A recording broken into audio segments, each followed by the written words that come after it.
neuroplasticity, what is it dependent on? How do we do it? How do we harness it? How do we get it?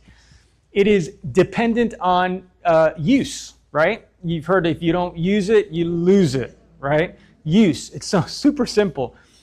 We found, this is now several studies over the last 3 or 4 years, that 30 minutes of walking every day can grow the size, can double the size of your hippocampus. If you've heard of that part of the brain, that's your memory store center of your brain. Double. It can double the size of it by just walking 30 minutes every day.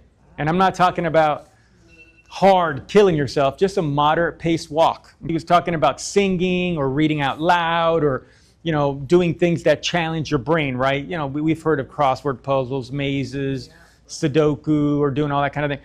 That's all great, but the number one that we found that you can do on your own without even getting any, being looked at neurologically is walking. I mean, it's that good. So now neuroplasticity is use dependent, but now it's also specific. There's specificity, right? So if we want to work on a system in the brain, so like in the neurocognitive world, in my field and what we do, we want to assess all the domains of cognition: the processing, timing, reaction time, comprehension, processing, all of that. Because when we kind of put a program together, we want to look and really hyper focus on the deficient areas. That's where the specificity comes in, right? We don't want to just hit everything because that's not going to target the areas of the brain that we want to grow. We want to be specific. So we want to do our therapies in a fashion that's going to really drive those parts of the brain.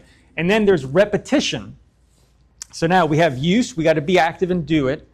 We have something has to be targeted, there has to be specificity.